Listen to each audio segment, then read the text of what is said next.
we are just realizing in education that we're starting in this country to connect skill sets to success. We're starting in this country to connect passion to success. This is why Chancellor Banks and Torrance and the principal here at Art and Design and myself, we are all aligned. We understand that if I can spark something interesting to a young person and they can connect their interest to a lifelong career, we've got it. So without further ado, the guys that you guys came here to see, Torrance, Hampton, and our Chancellor, Chancellor Banks.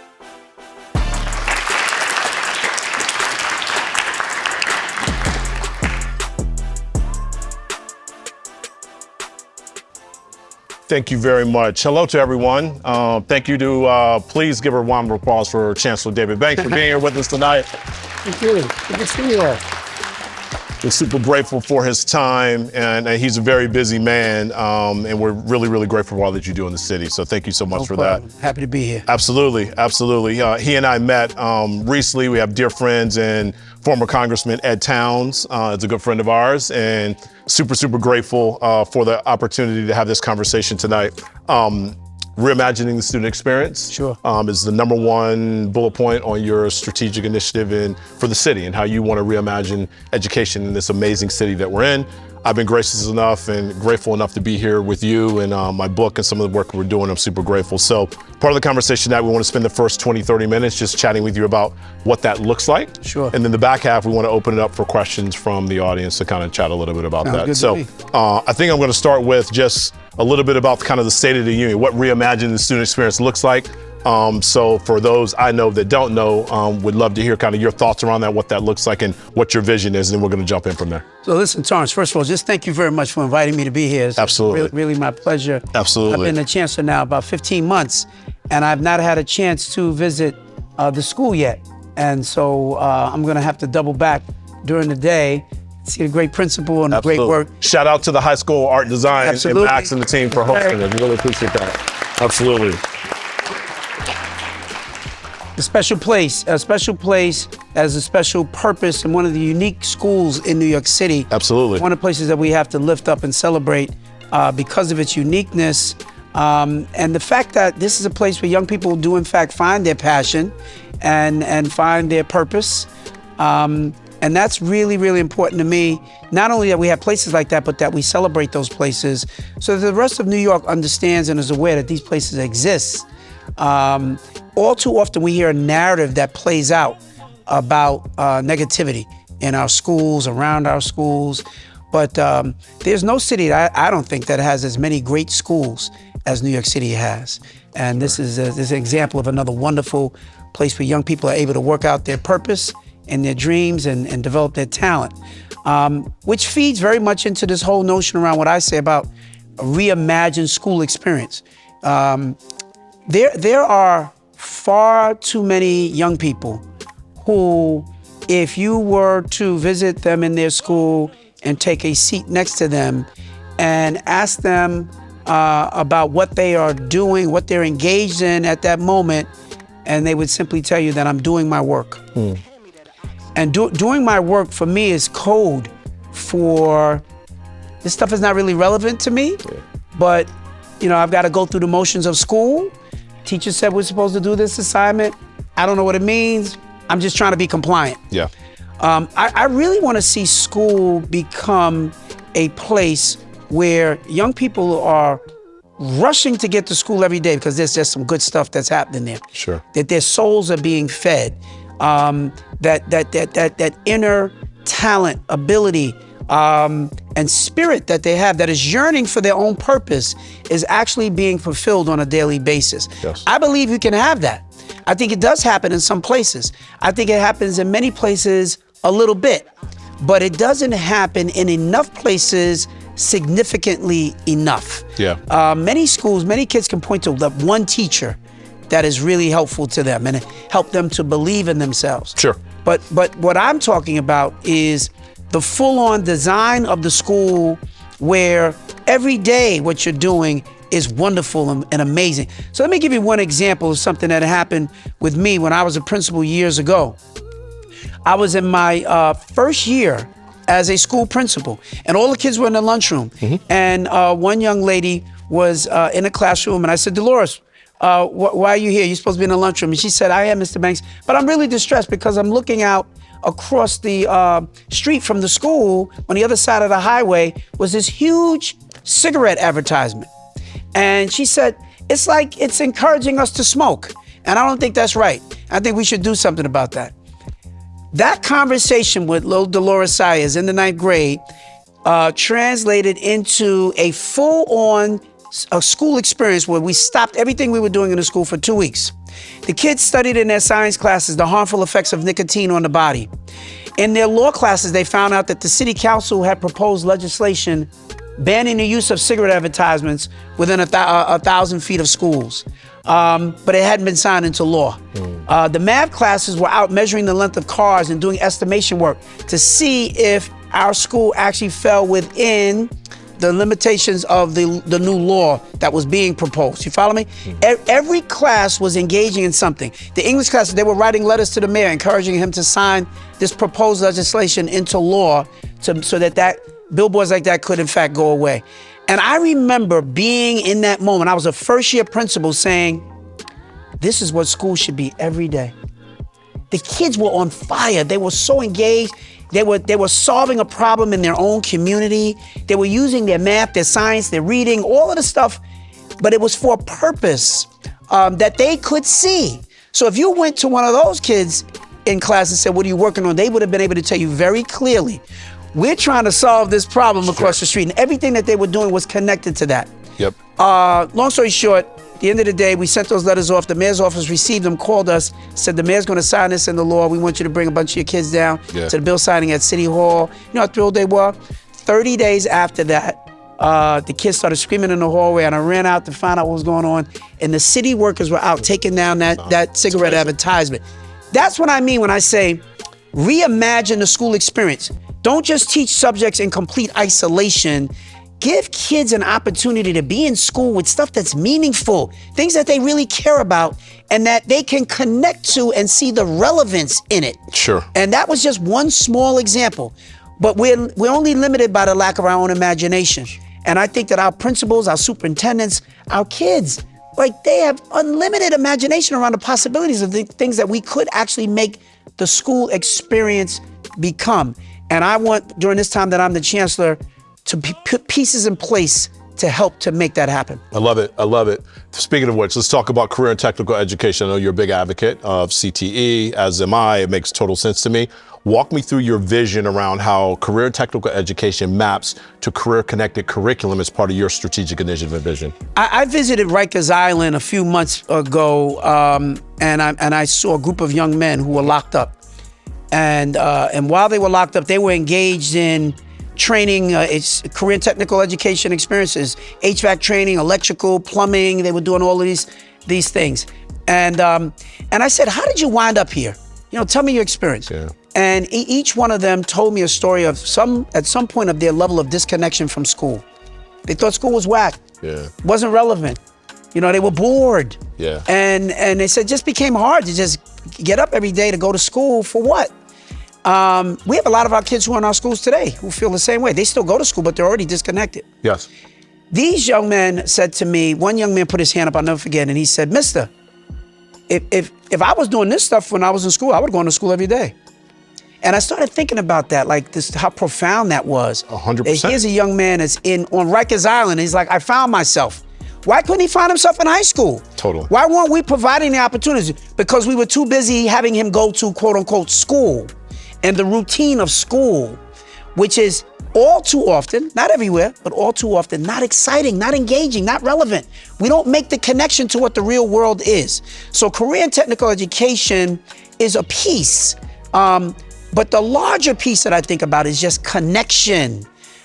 Giving kids skills that they can hone and that they can develop, that they can see what's at the end of this rainbow, like what's at the end of this journey, that it can lead potentially to a job, it can lead to some career opportunity for themselves, it can lead to something that they have real interest in. When kids see that, you don't have to You don't have to get on them about coming to school every day. You don't have to get on them about being late to class. They will do all the things that they need to do if they are really interested in it. Kids that don't show up and don't do what they're supposed to do are kids who are just bored and disconnected and see school as irrelevant. So the career and technical education is a part of that. Not everybody's going to go to a CTE school. Sure. But I want them to have those kinds of experiences that connect their daily journey to some level of relevance and possibility for themselves. Fair enough. How important is, and we talked about this earlier, how important is passion and inspiring passion in our students here in New York City? Because we talked post-COVID, I know I've been in 25, 30 schools as part of my book tour, and we talked a little bit about backstage that there's a level of apathy that we're seeing in schools, which is discouraging. One of the things I asked every principal I go into, I say, what keeps you up at night? And part of it is number one, safety in schools for obvious reasons. Yep. Number two was, how do we get kids inspired to want to be here? I think passion's critically important. If you're not passionate about it, you don't love it, you're gonna quit. Life gets hard, you're definitely gonna quit if you don't love it. That's right. Walk me through how you think through the lens of passion and how we inspire our youth here in New York City through that lens. I think kids have a natural passion that's inside of them, but it's connected to their interests. Sure. Right? Everybody's not passionate about everything. People get passionate about certain things. For a whole host of different reasons. And so if you're interested in film, there were some students that were from this school that I saw at the New York Public School Film Festival yesterday. I'm thrilled for them that they're going to be presenting their film. They were part of this competition. Some of them are going to have an opportunity to present under the stars and Museum of Metropolitan Art, and so just all these great places. That is so exciting. Whether they go on to become future filmmakers or not, right now, that's what they love. That's what they're interested in. I think your passion is driven by your exposure. You know, you might be passionate about becoming an investment banker and making a lot of money, but it's hard to be passionate about it if you've never met one.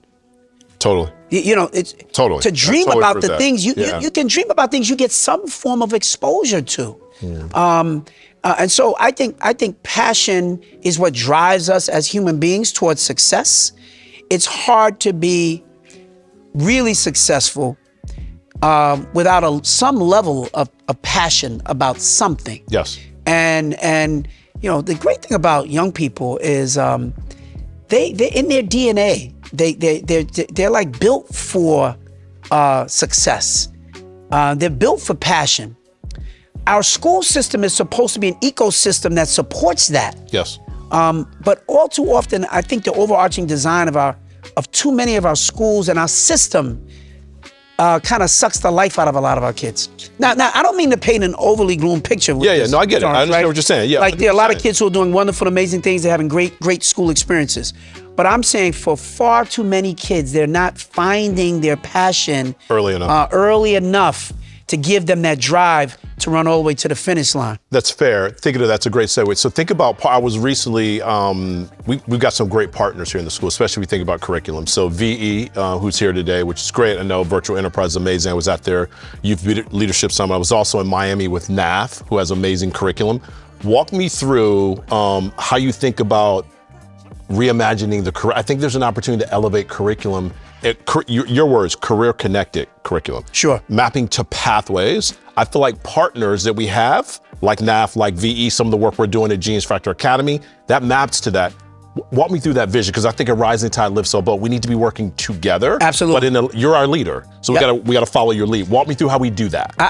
If you take Virtual Enterprise as an example, right? It is an amazing example of, I think, innovation, ingenuity, partnership with the larger school system. Absolutely. I want to be a chancellor that can connect to organizations like that to expand and scale that kind of work so that more kids get real opportunities to do like real stuff. Sure. You know, we can do things in the theoretical, but kids are really drawn to things that connect and they can see the relevance in their own lives.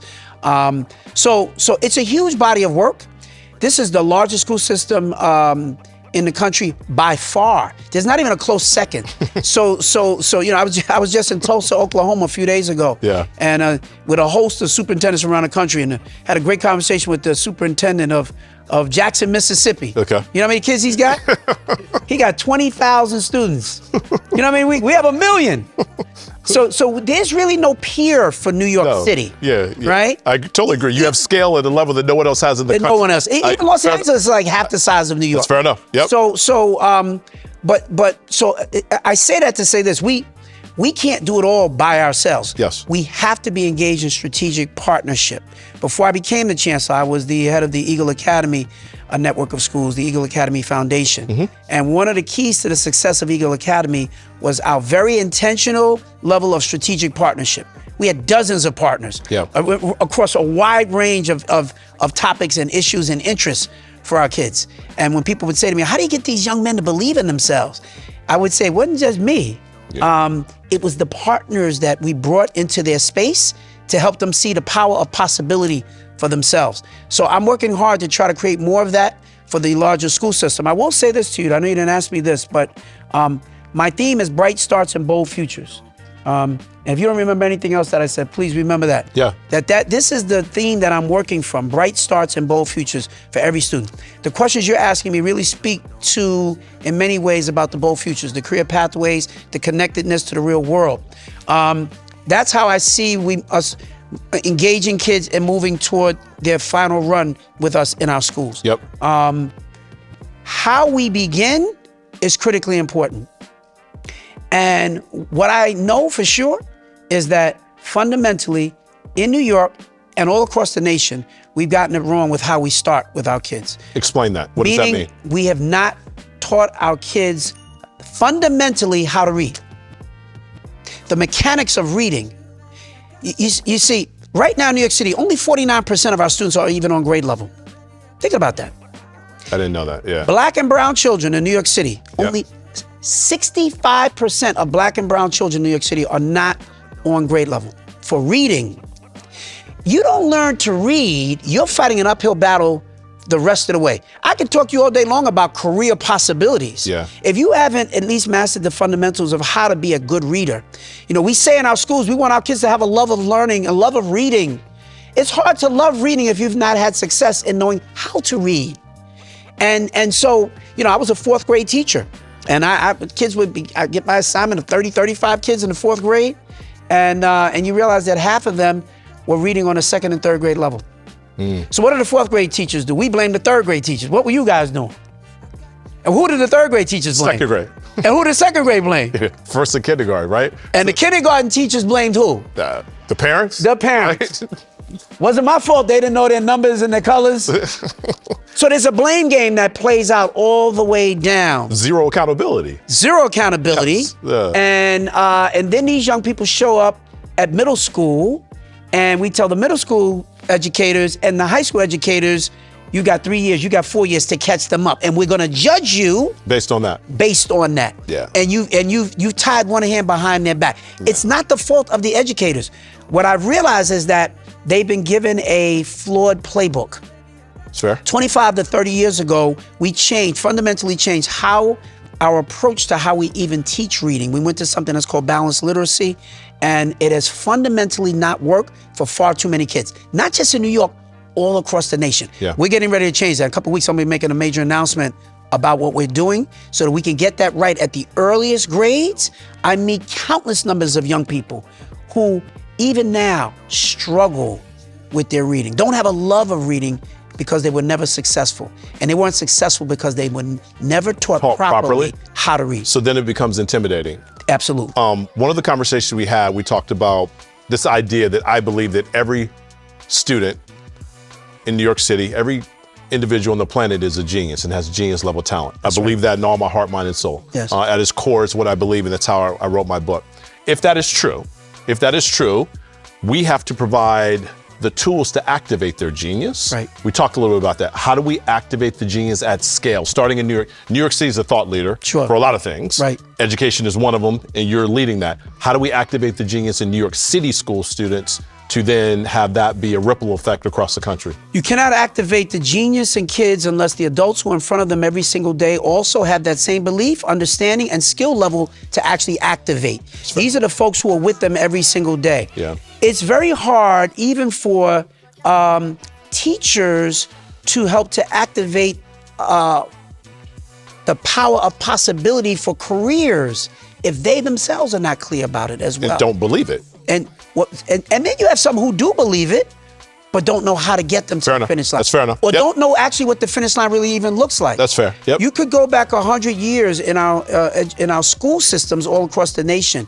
It is one of the only industries that still essentially looks the same way it looked 100 years ago.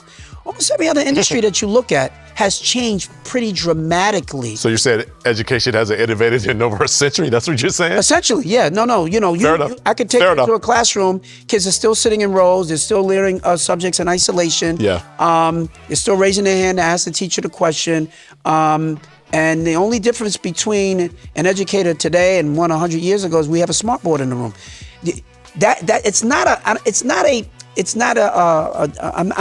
I'm not trying to cast aspersions at the teachers or the educators. Yeah, I get it. It's the system that has not innovated enough in a world which is innovating on a daily basis at rapid speed. Yeah. No industry in the world is sitting in rows.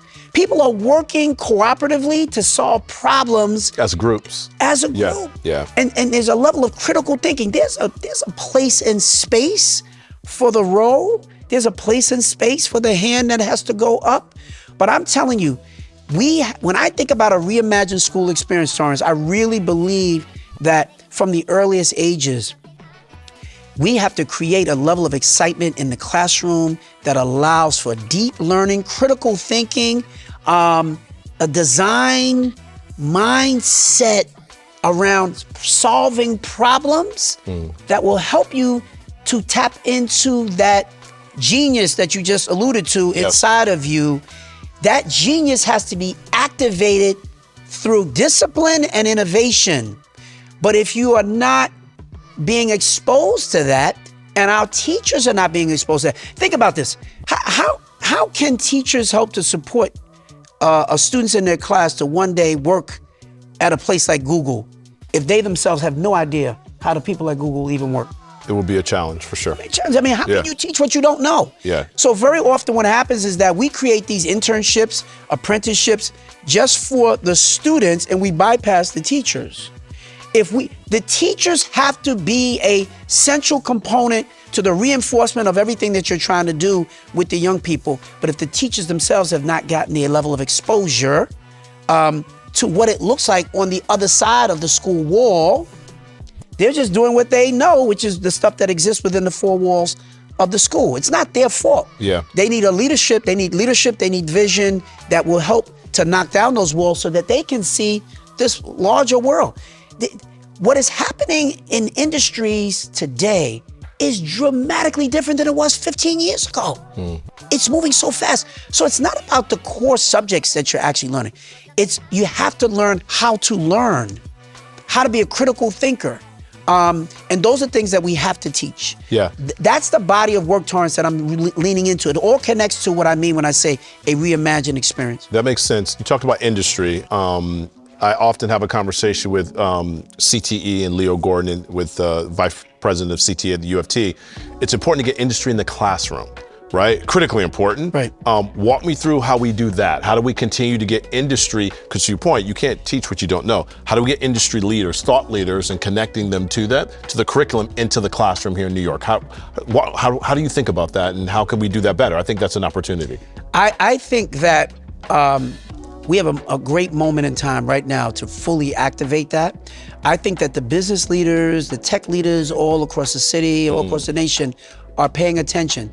They need us to help them understand how to do it. That's a huge body of work that I'm engaged in right now. Sure. I had Jay Grieve to come on.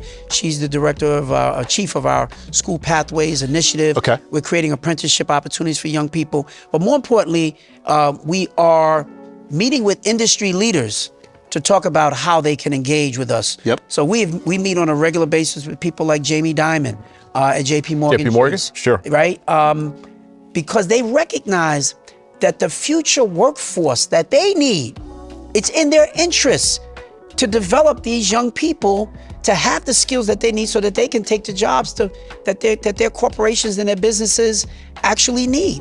And so we've got their attention, but they're always thrown off by this sense of, yeah, I want to help, but I don't need a bunch of 11th graders showing up and running around at my corporate offices. Corporate office, what am I supposed to do with them? Yeah. And so, do they have the skills to help here? So we are trying to bridge that gap through a host of initiatives that we're doing now. We're still early on in our development of these things, but we're very much committed to that body of work. And what is most helpful is that the corporate leaders themselves are beginning to get it, because they're also facing challenge of the employee base, and they need the development of those workforce employees. development, right? Social emotional learning. You and I have talked about this multiple times. I think it's critically important to the development and incorporating curriculum. Walk me through your thoughts around the importance of social emotional learning as it relates to reimagining the student experience and self-awareness. I think, Chancellor, you have to know that self. You have to know who you are. Right. Our kids have to know who they are. Sure. I don't think a teacher, guidance counselor, even the parents can tell you what you should be. That's got to come from within. Yep. I truly believe that.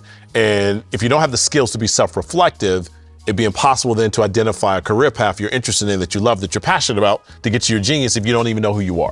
Walk me through social emotional learning and self-awareness, how important that might be, that maps to success in your reimagined student experience. They're both important. You know, social emotional learning, I get asked about that a lot, particularly in light of us coming back from this pandemic. Sure. And the damage that a lot of our kids have suffered as a result of that process.